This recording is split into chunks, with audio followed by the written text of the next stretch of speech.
Hello there, listening audience. This is Michael Cross here for another episode of Unlock the Door Radio, where we like to ask the questions that the mainstream media tends to overlook, or for some reason they just don't deal with a lot of stuff that's of major importance in the world today.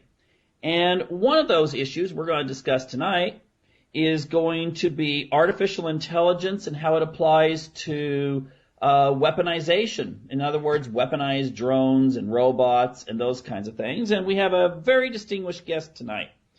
He's on the NGO titled the International Committee for Robot Arms Control. He is a noted science writer. He's editor for Artificial Intelligence Review and also editor-in-chief of Connection Science. And that's Noel Sharkey from Ireland. Hello, Noel. Hello, Mike. How are you today? Pretty good. Hopefully everything's going well for you, too. Yep, it's a lovely day here for once. Okay.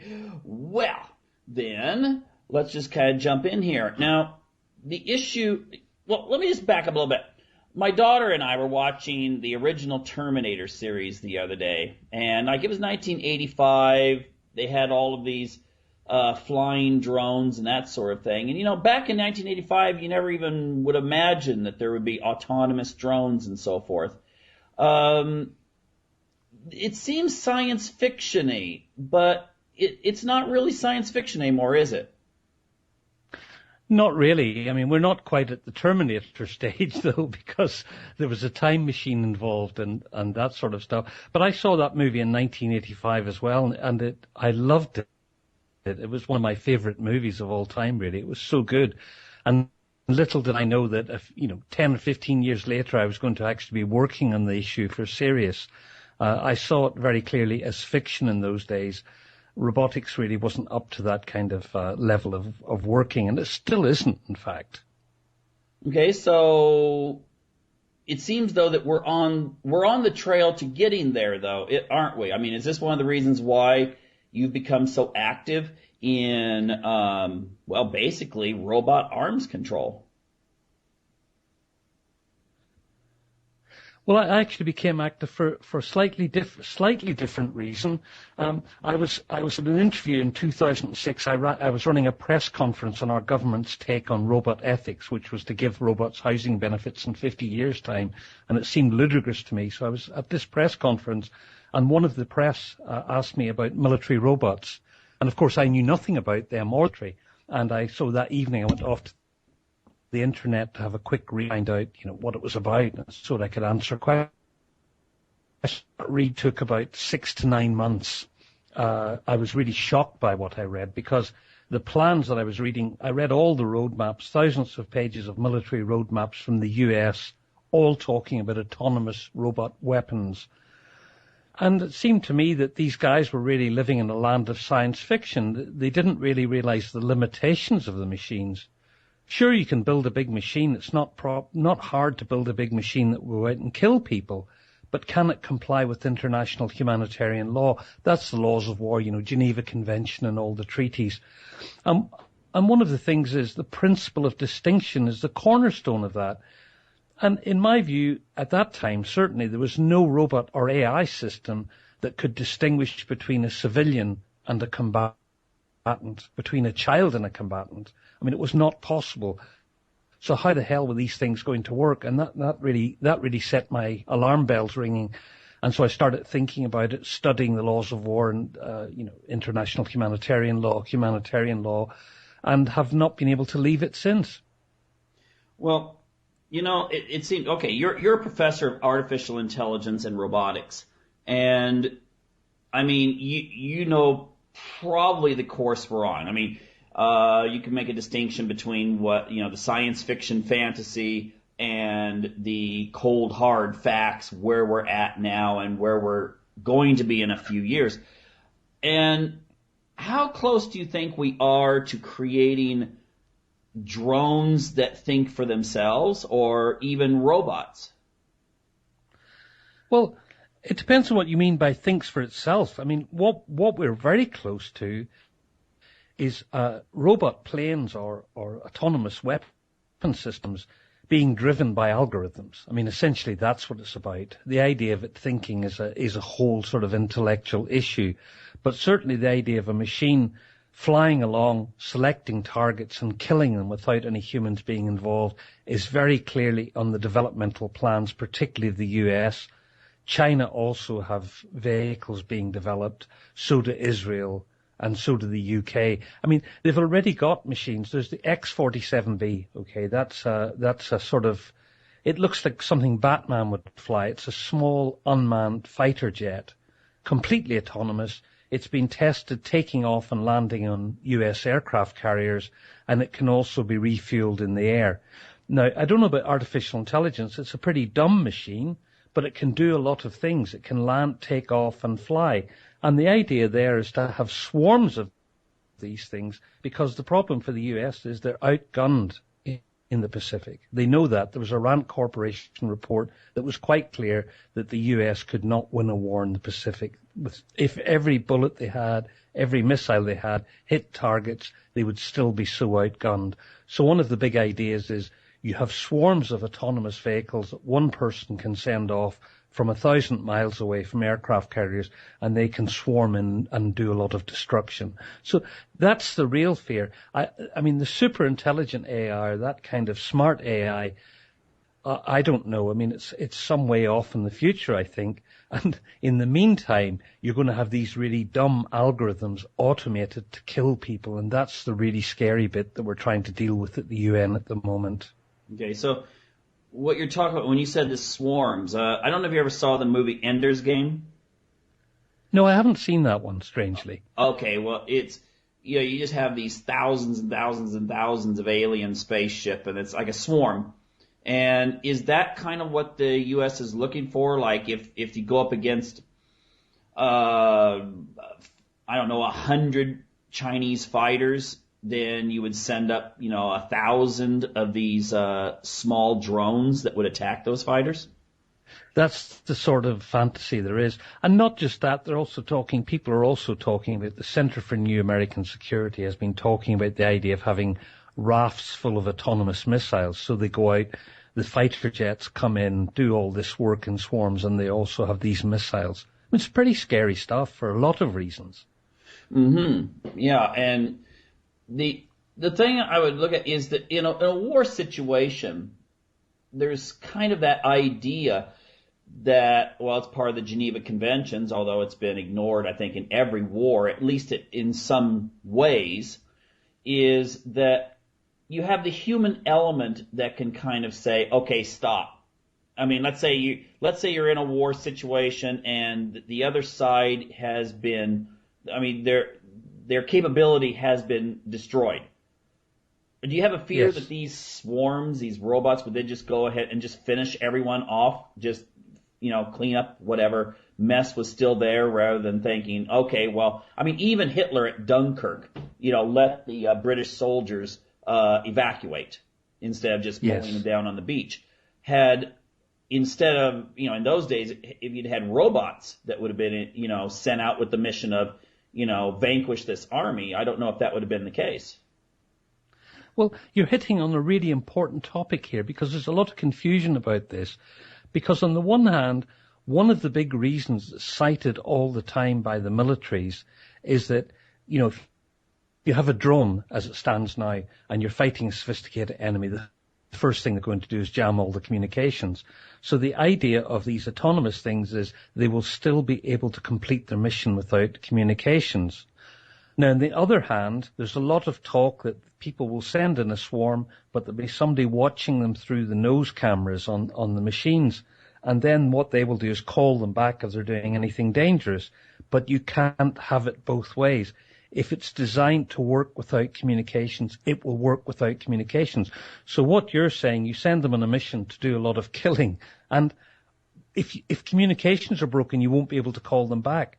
But it gets worse, actually, because one of the big problems is, and this is another reason why, I'm not trying to scare people here. It might sound like scaremongering, but it's what's going on, is the idea that you send these things out, they have no communications, and what they're going to do is attack the enemy. But all the plans you see are based on the idea that the enemy's arsenals will stay as they are today. They're not thinking that the enemy are also developing swarms of robot attack vehicles. And that's one of the problems, because as a computer scientist, I can tell you, and any computer scientist will tell you, if you have two devices that have programs on them, and I don't know what's in the program, so I have no idea what their combat program is, it's going to be very secret, otherwise I'll be able to shoot them down without any trouble. If two swarms of these things meet, how can they pull the plug? Supposing China and US machines are locked in battle, destroying everything everywhere, who's going to pull the plug first? Because whoever who pulls the plug first is going to lose. So they're going to have to let it go on. And that is really scary stuff to me anyway. Okay, so you could have a situation where it's just like some sort of massive destruction on a scale that would even be, beyond Dresden or something like that. I mean, just. Oh, certainly, yes. Well, it wouldn't be as bad as a nuclear explosion, but, people aren't using those. They might use these in a different kind of way. They use. Okay. No, there is talk. I mean, the sort of arguments that are going on are, it is possible to use them in very limited ways. I mean, militaries throughout the world, and particularly the US, are really thinking about cost cutting all the time. So the idea is that people are saying, well, you could use them in very limited ways. We won't use them in every possible way. We'll use them in very limited ways. And for instance, one of these X-47B things could go out instead of a cruise missile. So you give a cruise missile coordinates, it flies to the coordinates and blows them to pieces, essentially. But what you could do with these autonomous drones, give them the coordinates, send them off. They fire two Hellfire missiles at a bridge, which costs $38,000 each, instead of a $2 million cruise missile. So that would be the kind of way of thinking. And people say, well, that's as far as it will go. But of course, we all know that once you've fielded weapons like this, as soon as anything really serious happens, if many nations have them, we'll start using them in all kinds of ways. And that's the sort of fear, really. Okay, yeah. So, once you get it applied to one field in the military, you're going to use it in all the others because you're going to try to find innovations. Yes, that's what happened with. You can look at what happened with aircraft, aerial bombardment. I mean, back in 1938, Roosevelt, the American president, wrote to all the major European nations in 1938 saying, please don't use aerial bombardment. Don't bomb people from the air because it's the most indiscriminate form of warfare you can have, so don't do it. We have no treaties against it, but it would not be in anybody's interest to do it. 6 years later, the United States, or 7 years later, the United States was dropping nuclear bombs on Japan. So that's how quickly these things develop when there's a major conflict. Mm-hmm. Yeah, 6 years is a very short time when you're talking historically. I heard one of your other interviews where you were saying that you were at some sort of, a military arms convention or something like that, and the idea was brought up, well, what happens when there's no more war? And people were joking about the idea that, well, you would just have to form another war. Oh, I know what you're saying. Yes, it was an AUVSI, which is Autonomous Vehicles conference, but it's a massive fair, and there were about 2,000 manufacturers there.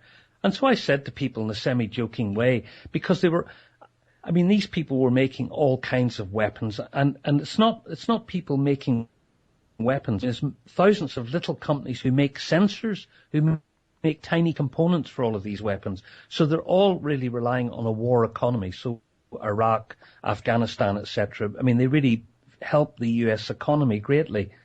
And so I went around and said to people, well, what are you going to do? What's your company going to do when these wars end? And one of them jokingly said, well, we'll just start another war. Ha ha ha. Big joke. And so I thought, I'm going to ask more people. And I went round and asked everybody I could find. I didn't ask 2,000 people, probably about 15 or 20. But everybody I asked made exactly the same joke. And I thought, well, that's really worrying. Is this what it's really about? Is it about big money? Is it about companies making fortunes out of warfare? Are we going to have to keep having wars so that people can make money? And autonomous weapons, the competition for making them from the manufacturers is going to be so vast. I mean, the competition for making drones, the Israel AI, which is the Israeli aeronautical industries, have opened offices all over South America now to sell drones. China's pushing very hard to sell them. The US is in there. Europe's in there. And what happens when everybody's trying to sell is they have to keep putting bells and whistles on to get ahead of the competition. And one of the great ways to get ahead of the competition is to offer more and more autonomy. At the moment, and people don't realize this, when someone's flying a drone, they're not flying it all the time. What they do is they set waypoints. So I will give it GPS coordinates. It will fly there. When it gets there, then I can start manipulating it and bringing it down and looking for targets. So there is a lot of autonomy in there already, and that's the direction that's being pushed. Mm-hmm. And also, let me just say, which we haven't said, is we've been talking about these flying machines, but it's not just flying machines. The US also have the Crusher, which is a 7.5-ton sort of tank-like truck. It's fully autonomous.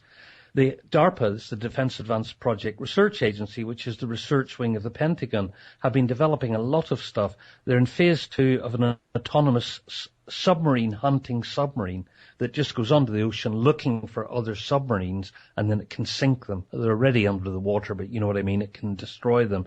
They've also working on swarms of boats, so you have these, I've seen demos of them. You have a ship at sea and suddenly all these boats surround it and close in on it, and that's swarming boats. And they're talking about using those for border control and that kind of agency. Wow.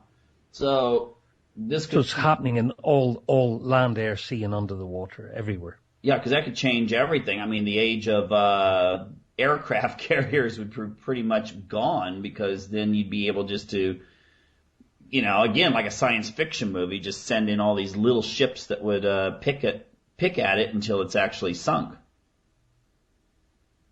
Yeah, and there's no way. I mean, we don't really know how it will change things because, as I say, other people will have them. We're not sure what's going to happen here. I can't picture what's going to happen when everybody has them. I mean, China and Russia are certainly in development as well, so, as well as other countries. And I know I've heard from secret sources that there are other countries who are developing them, but I can't say anything about that. Okay. I heard something the other day. There was a presentation on C-SPAN, and yes. the Colonel John, Petkosek, talking for AP Hill, and the title was, the U.S. Army Asymmetric Warfare Training. And the thing is that he said that was really interesting was that some of the stuff they like to do is use autonomous robots in role play situations. So soldiers, they dress them up, and then, are we beyond the point of the mobile toaster oven, which is a lot of the stuff you see on YouTube if you type in DARPA? Does the military, was this just some sort of disinformation he threw out there, or misspeaking, or do we now have actual robots, not maybe as fancy as Terminator, but certainly not the ones you see sometimes on YouTube or a science show? I'm not really sure what he meant. I mean, what you've got robots for testing kit that you put on a treadmill and will run so it can test if it makes sweat or, how it operates. So there's a lot of that going on. And there's the DARPA Grant Rescue Challenge, which they're trying to develop these humanoid robots, which are not very good at the moment at all. They keep falling over and stuff. I mean, they don't work very well. Google has bought most of the companies now, the good ones. But we're not really at that stage, except that since the very beginning, and you won't believe this, 1912 was the first drones. And they were called drones because what they do is they were remote control planes that the US used for target practice. So that's very similar. You send them up in the air, you fly them around, and people shoot at them. And they also had, at that time, remote control battleships. They didn't actually think of using them in warfare, but they were very good for target practice, if that's what you're thinking about. Mm-hmm. So you could have a humanoid robot that ran about with a suit on and got shot at, yes. Okay, still a little bit more advanced than most people would realize, though. I mean, not Terminator, but something a little bit more advanced. Speaking of soldiers, though, Yes. I think you've commented on the idea that if you had an uprising in a country, that if you develop robots that will take on police military functions, that, well, for instance, we all remember the pictures from Tiananmen Square when the guy goes out in front of the tank. Most people, forget the fact that the tank driver was trying to avoid him. He was moving around, he was trying not to hit the protester. You remember that, right? Hello? Oh yeah, I think I lost you there for a second. I lost you completely. I didn't hear the question. Okay. So you better fire that again. Let me back up a little bit. At Tiananmen Square, when that famous scene with the protester in front of the tank, if you see the video, the tank driver is still human. I mean, he's trying to avoid the protester. He's trying to veer around him so he doesn't hit him. When you had military just after the collapse of the Soviet Union, and Yeltsin goes out and talks to the military and persuades them not to, take over the government, you had a human factor that is involved. It seems in the future, if you have autonomous or some sort of machine police or cops, they're not going to have that human factor, and they may just go ahead and do whatever they're being ordered to do at Central Command. Yes, exactly. I mean, you saw the same in Egypt when the Egyptian rising, the Egyptian forces refused to fire on civilian protesters because people identify with their own nation. They don't want to kill people. But you program a bunch of robots. I mean, they're being programmed in a bunker, so the people who are programming them aren't looking at faces and thinking, I'm going to kill my own people. And then you let them go. And, an authoritarian dictator can use them very easily. But it can be more sinister than that. I mean, not more sinister, but it's already starting to happen. It's not just authoritarian dictators. I'm quite concerned about creeping authoritarianism within our own great democracies, because these devices, we're already seeing police using drones everywhere. In South Africa, a company called Desert Storm has just sold these quadcopters to 25 mining companies so they can control protesting miners. They're equipped with pepper spray and they fire plastic balls. So that's to stop a protest. And they say they've sold them to 25 companies throughout the world. Not 25 companies, 25 police forces. So these could be used for border control, all sorts of things. They call these less than lethal weapons, but they can kill people and maim them. So this kind of thing is not good. And there's a company in Texas called Chaos, and they have a robot called Cupid. Again, it's a quadcopter, and it's called Cupid because it hovers over your property in Texas. If somebody enters the property, it says, get off the property. If they don't go, it fires a taser dart at them and keeps them under electric shock until the authorities or the owner comes back. And you can kill people that way. I mean, it's really bad. You can see this all on YouTube if you go and look. They've got the office intern being electrocuted there. So this kind of civil rights abuse is already beginning to happen, and that is a great worry. Because once you've equipped authorities with these, what will they do with them? I don't know. I mean, I have faith in our democracies, but you can never tell what happens in future generations. You get a new government every 4 or 5 years. What about 5 or 6 governments down the road that's being left with these things? And suddenly there's a lot of strikes or protests against the government. Would it be a temptation? Possibly. Yeah, it seems like, we don't go from stage 1 to stage 2 dictatorship. I mean, if you compare where we've gone just in the last 10 years, I mean, 10 years ago, if you'd have mentioned to people that their cell phones are being listened to by the NSA or British intelligence, they would have thought you were insane. Now it's just like, yes, exactly. I know they're listening, and people accept it. Yes.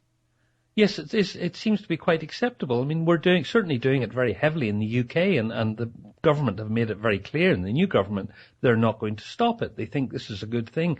They don't think about how it can be abused, because laws are never specified really clearly enough, and that's one of the problems.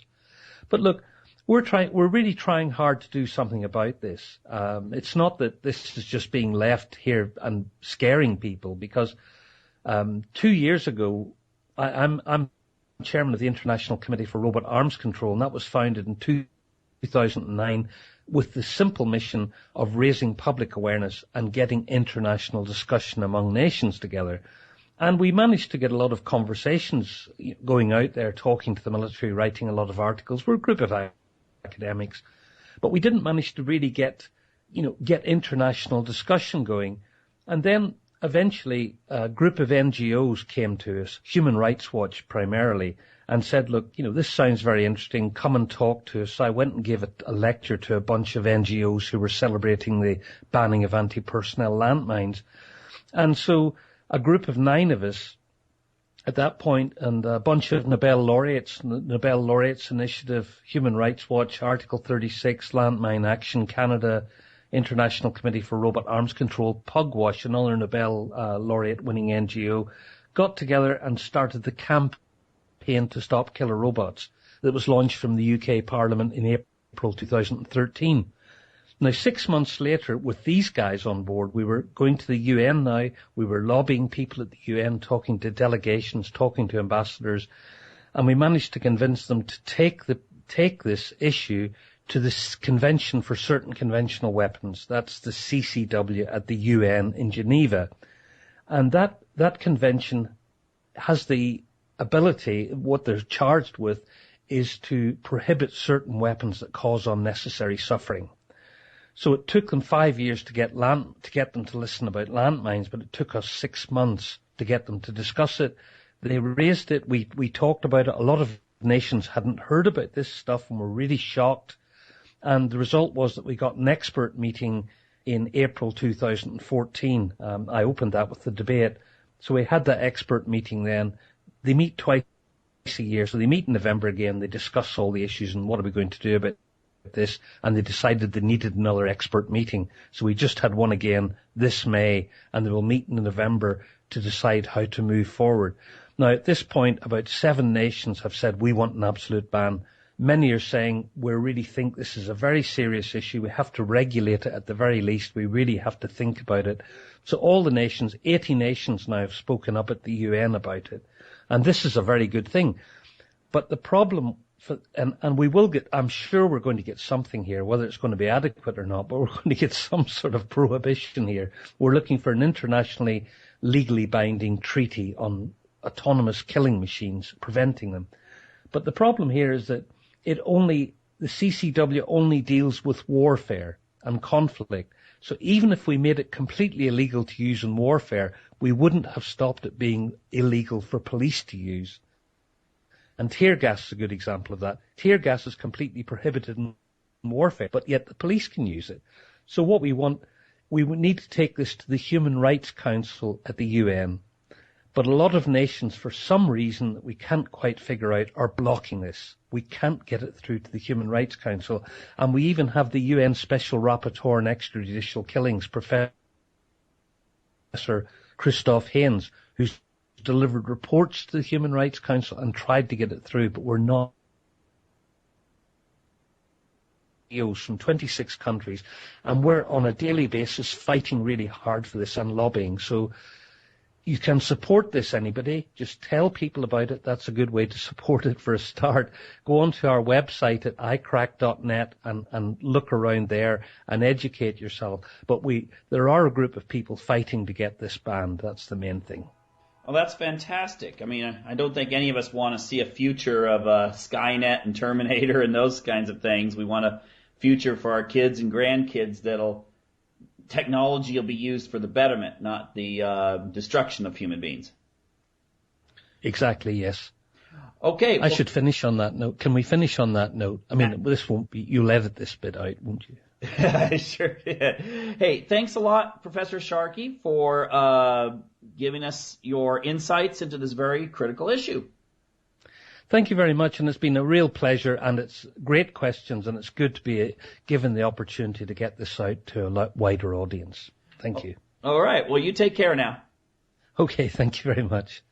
Okay, that was a really, really excellent set of insights that Noel Sharkey gave in the first half of the show in regards to the fact that we have to keep an eye on government and how they use such things as new technologies. The idea that, we're developing autonomous weaponry, and we should make sure that we stay in control.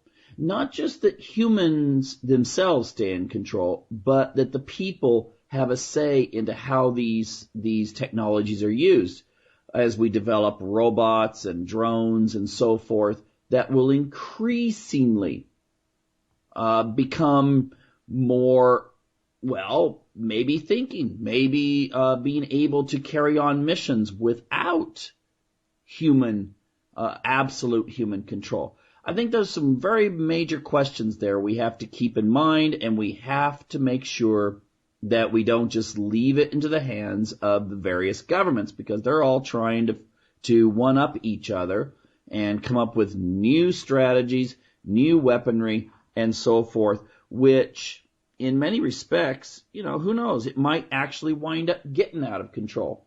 Who knows? I mean, we might have a Battlestar Galactica scenario where the robots finally take over and they don't necessarily like us.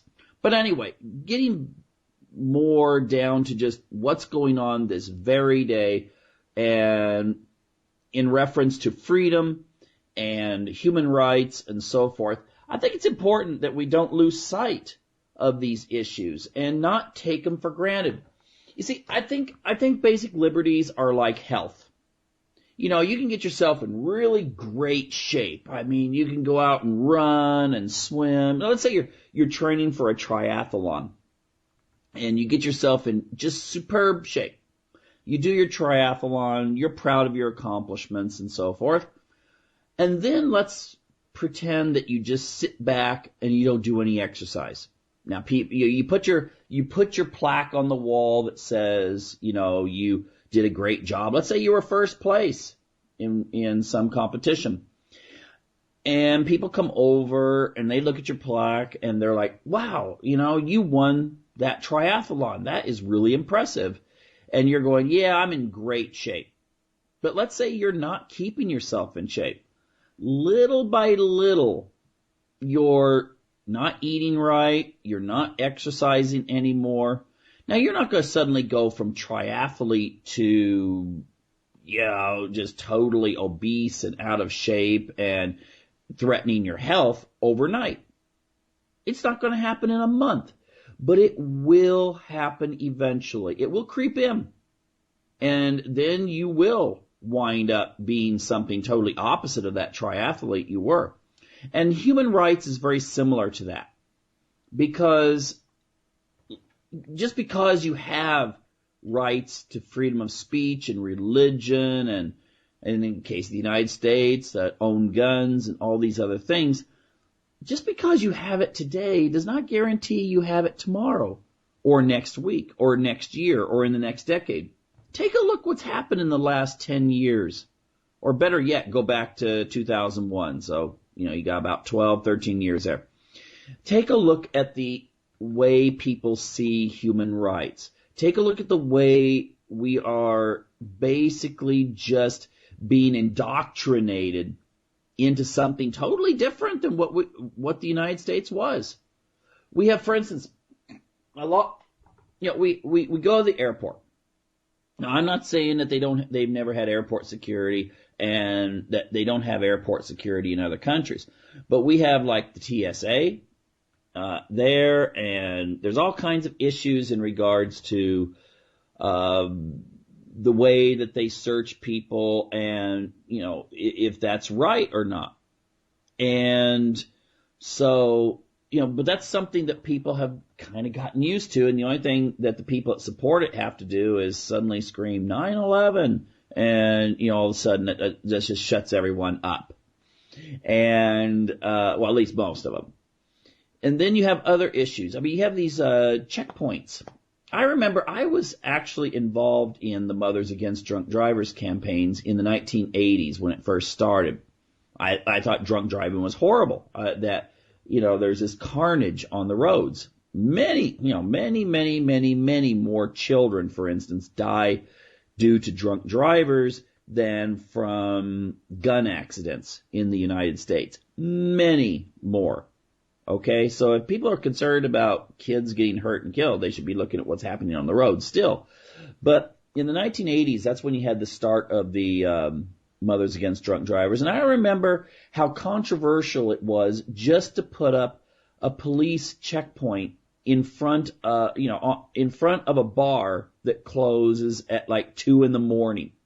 I remember that was just super controversial, that you were pulling people over just because of the suspicion that they may have drank too much and now were getting on the road without having without observing anything like the car veering or any of these other telltale signs. Now, the interesting thing is, look at how we've evolved since then. You've got military checkpoints in the United States. You've got police checkpoints. You've got border patrol checkpoints, not just on the border, but, way into the interior. You've got these checkpoints. And essentially, it's getting people used to the idea that they should be stopped, and people dressed up in often paramilitary uniforms with, well, not even paramilitary. I mean, essentially they are paramilitary if they're the police, but then they're dressed up in, uniforms. But if they're dressed in actual uniforms, I mean, that's what you see coming at you. And then you've got the idea that, the idea they could just basically immediately ask you for your ID, even though essentially there's no law that says you have to carry ID on you. And yet, I mean, if you're in a car and you're a passenger, why should you have to supply any kind of identification? Of course, they're going to say, well, it's in case you're an illegal alien or something like that. If they want to deal with illegal aliens, you would think that they would be doing more on the borders, but they stop people. They stop people in cars and use this as an excuse. I don't care how you feel about the immigration issue. I mean, it is kind of an excuse. I don't think there's too many people crossing the border using the freeways to do it. Now, the thing is that, again, it's getting people used to the idea that it's okay, that the government has a right to stop you and so forth. I remember back, it was around the year 2000, maybe in 1999. I don't remember completely. But there was this issue in regards to, well, people were thinking that the NSA was basically looking into people's emails. And I remember there was this campaign. It was going to be called Jam the MSA or something like that. And essentially, it was sort of seen as a conspiracy theory. People were thinking that, okay, well, yeah, they're listening to our phone calls. Sure, right. Well, it's been proven right. But the thing is, when this first came out, people were like, oh, you've got to be joking. No way people would do that. And then later, I went on a trip to China with some people, and some of them were thinking about buying mobile phones because you could get them really cheap there. And then there was a couple of people in the group that were saying, hey, wait a minute, maybe the Chinese government listens in on your phone conversations. They might put something into the phone. I had no evidence whether they did that or not. I don't have any evidence whether they do so or not today. But the thing is, that was enough to cause some people not to want to buy anything, not to buy a phone. Now, that's kind of interesting in the sense that today, look at how things have changed. I mean, Edward Snowden pretty much proved that this is going on. Okay? And that's why they want to go after him. He just said, well, here's what they're doing. They're gathering information. He never let out any information saying, hey, terrorist, or something like that. Look what the government's doing. All he did was let the information out that people are being monitored by the government, and all this data is saved. Now, the weird thing is, the government, even today, even after it's been proven that they are doing it, they still come out and say, no, not happening. And then you got people that justify it. I mean, you got people like, who is it? Jeb Bush, and I heard that, there's another one of the ones that came out and said that this was justified. And essentially, the, I mean, it's a situation though where most Americans don't even care. I mean, there's issues relating to sports, they care. There's issues related to celebrities, they care. Or at least they're told to care. Maybe that's what it is. Maybe the corporate media is trying to get them to care about these issues and focus their attention on other things. Because really it is true. What you see on the front page of a newspaper, for instance, is what you feel is the most important. If you find that it's on page 27 of section D in the newspaper, for those of you who still use newspapers, then you feel like it's probably not a major issue. Or if you see something reported in, let's say, the Washington Times or the Washington Post or the New York Times, it's probably going to be seen as more important than if it's reported in a local newspaper or an alternative newspaper. That's just the way people see it in reference to how they interpret these kinds of things. And so, yeah, people are accepting this sort of thing. But now let's take a look at some really interesting aspects of this. And I just thought I would throw out some quotes here. The thing that really inspired me to deal with this particular issue is that I heard something that was from, England, of all places. And there's a quote here. It was in the Independent, the UK Independent, and it's David Cameron. He just won election. I'm not going to go into that. He didn't get a majority of votes. So the next time people from England might say something, if you encounter one about the way our electoral college in the United States operates, then you could easily ask them about how the system elected David Cameron in the last election with something like 37% of the vote. So anyway, Cameron was quoted, and it's gone around the internet a little bit. For too long, we have been a passively tolerant society, saying to our citizens, as long as you obey the law, we will leave you alone. Let me repeat that for you. Okay, it's right here. For too long, we have been a passively tolerant society, saying to our citizens, as long as you obey the law, we will leave you alone. Now, that should scare people, the idea that you're kind of saying, oh, wait a minute, maybe there's been just a little bit too much freedom. Now, I'm going to contrast that and with someone who had some beefs with the way the British government was set up about 220 or 30 years ago, and that was Thomas Jefferson, where he stated that eternal vigilance is the price of liberty. He had a whole bunch of excellent quotes about freedom and liberty. I would really, really encourage people to look those up. Just type in Thomas Jefferson, freedom and liberty. But there was another individual, Benjamin Franklin, the one I often quote on this show, question authority. He said it. That in fact, he said that it was the right and duty of a patriot to question authority. And he said something else here that's a little bit, a little bit more addressing David Cameron. And that was, any society that will give up a little liberty to gain a little security will deserve neither, and they will lose both.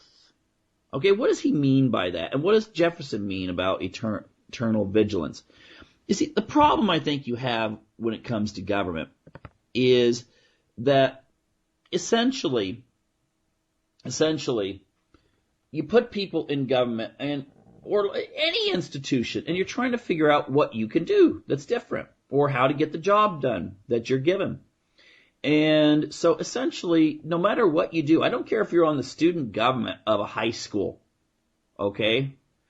The thing is that if you just go in saying, well, I just want to keep the status quo, let's just keep things are running okay, let's just keep them running okay, people are going to look at you like, well, why are you here? I mean, there's an assumption built in to government at all levels that you have to do something, you need to change something, you need to pass some laws, you need to institute something, or else you're not doing your job. Well, in kind of don't you think that's actually kind of saying, well, wait a minute, your role is to change what might already be pretty good? So when Jefferson said you have to have eternal vigilance, he was basically saying the people have to keep an eye on what the government's doing at all times. And the reason why the founding fathers of the United States set government up the way they did, where it was all broken up into different branches, was because they knew that there was always, well, just a regular person. You know that whole, what was it, Burke, who said the power corrupts and absolute power corrupts absolutely? There was a recognition that even good people, if given power, will exercise unrighteous dominion over other people. Now think about if you elect people who are driven by ambition and power in the first place. Well, their goal is going to be to try to change things for the worse when it comes to freedom and liberty. Now, I'm not making any comments. I'm not saying that all government people are necessarily evil, but the process of basically just being in the legislature in general will mean that you should keep an eye on what people are doing, because they may be passing laws that will take a little bit of your liberty away. And they're not going to just suddenly, it's not like George Bush or Barack Obama or David Cameron are all of a sudden going to say, hey, look, I just found a copy of 1984, and it looks like a pretty good book when it comes to government. Well, no, I'm not saying that they would actually say that. Anyway, I am saying that it's very easy for government leaders to take the easy way out and basically say, oh, well, we need to take away a little bit of freedom here or liberty there because it's for the good of the masses. It's for the good of the body politic, so to speak. But the thing is, then, that's just like our triathlete who, skips exercise and eats a little too much after the big win.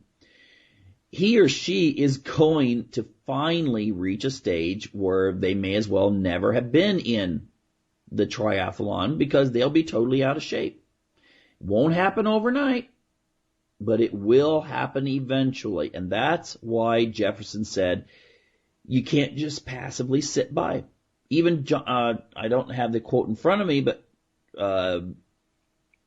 John F. Kennedy said that the weakest link in a chain, in reference to democracy, is the most uninformed person, because they can still vote.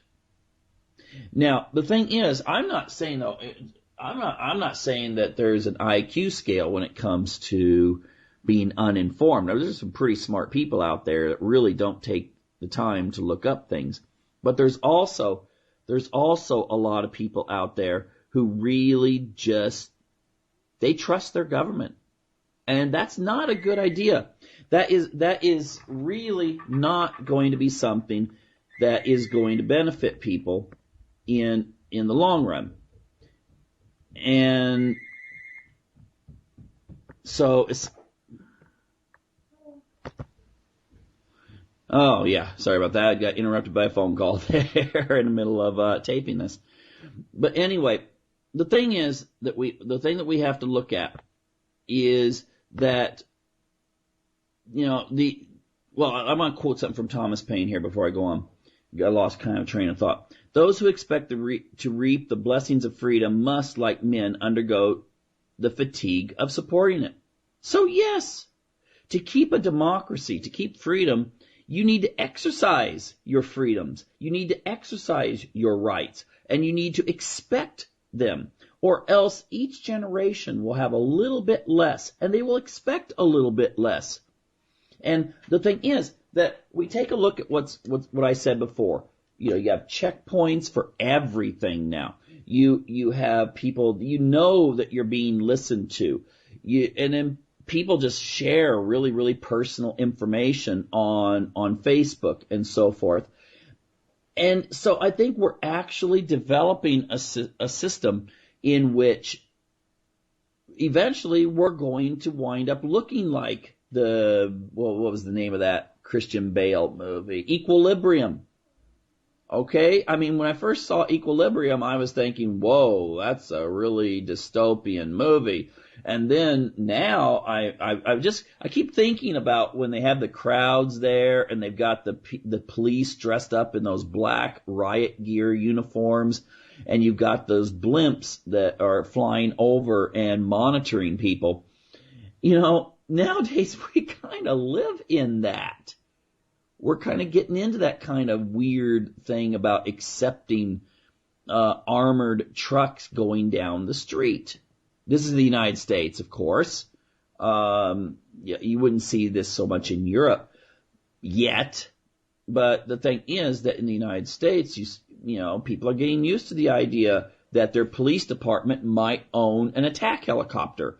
Their police department might own automatic weapons. I'm not talking about, you know, the kind that people go out and hunt with and stuff like that, or go target practicing or whatever. I'm talking about the kind that people use in Iraq and Afghanistan.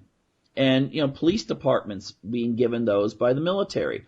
And all of these other gadgets that, you know, what's a police department need in a small town need with a tank? That just does not seem like something that you would need. Now, lastly, I would like to zero in on a quote from John Adams. But a constitutional government, once changed from freedom, can never be restored. Liberty, once lost, is lost forever. Do you know, right now, you know, you've got some of the Republicans running for office who are basically saying, oh, wait, we can't do anything with our Patriot Act. We can't scrap that. So anyway, again, got cut off by incoming call there. The thing is that once you give up on freedom, once you hand something over, just like with the Patriot Act, just like with NSA snooping, it would be, it would be really, really difficult to then pull it back. Not because it's the wrong thing to do, but it's just like when you have these legislatures in which the legislator wants to look really tough on drugs, so, you know, they come up with some sort of 3 strikes, you're out, you know, so essentially, you know, you wind up with people that get caught with marijuana and they're serving these horrendous jail sentences for it because, you know, you want to pass laws that make it look like you're getting tough. And the same has now happened in regards to national security, quote unquote. And so there are some of the candidates for president right now are saying we need to scale back things. Rubio, Bush, you know, Clinton. I don't think you're going to get much of a change in the way the system is if any of those guys get elected. And that's kind of sad. And some of the others, I mean, you know, Rand Paul, he's promised to change it. But the thing is that, again, even if you did get Rand Paul in, you'd still have the Congress and the Senate that's still trying to look tough, both the Democrats and Republicans, and I'm not sure whether you could really get rid of it. So anyway, the thing is, watch out when you hear people say, well, maybe we need to kind of scale back on this freedom. Because once it is lost, just like going back to our triathlete, suddenly our triathlete realizes, oh my gosh, my blood pressure's up, my heart rate's up, my cholesterol's up, I better exercise. He or she's not going to gain that triathlete body back overnight. It's going to take a long and grueling process to get there. So the thing is that it's better to make sure that we keep our eyes on what's going on. We focus, we communicate to others, we communicate to our representatives, and do our best so that, maybe 20 years from now when your kids or grandkids are saying, wow, when did America change, or whatever country you're in? Why did it change like this? Why do we have this system now? And you don't want to be the one saying, well, it just happened, because you didn't do anything to try stopping it, working within the political system to try to make positive change, or to preserve the freedoms that exist today.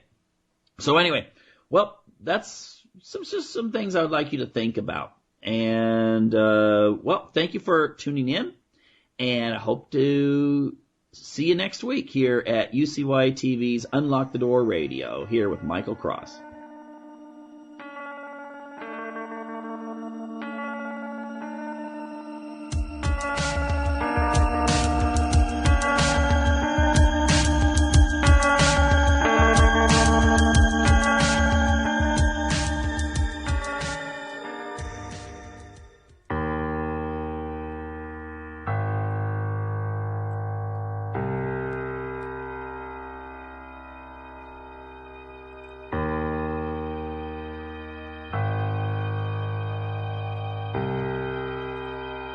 You may not realize it, but artificial intelligence is all around us. We rely on smart machines to scan our checks at ATMs, to navigate us on road trips, and much more. The field of artificial intelligence is pushing new boundaries. Ari Srinivasan has the first in a series of stories about it and the concerns over where it may lead.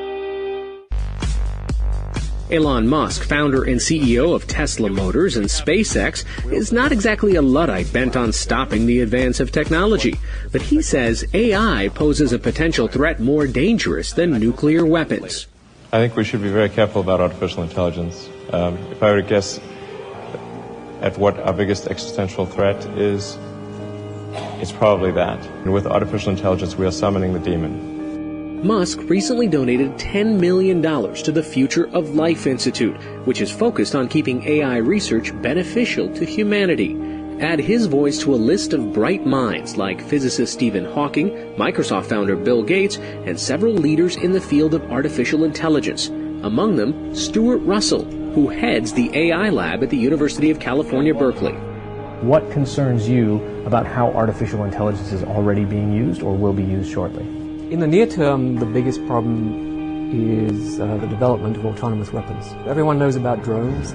Drones are remotely piloted. They're not robots in a real sense. So there's a person looking through the camera that's on the aircraft and deciding when to fire. An autonomous weapon would do all of that itself. So it chooses where to go, it decides what the target is, and it decides when to fire.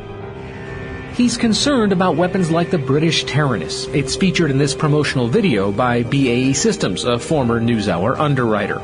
The Taranis is currently operated remotely by humans, but this drone is outfitted with artificial intelligence and will be capable of operating fully autonomously. Russell testified to the United Nations, which is considering a ban on such weapons that can target and kill humans without requiring a person to pull the trigger. I think there's a fundamental moral issue about whether it's right for a machine to decide to kill a person. It's bad enough that people are deciding to kill people, but at least they have perhaps some moral argument.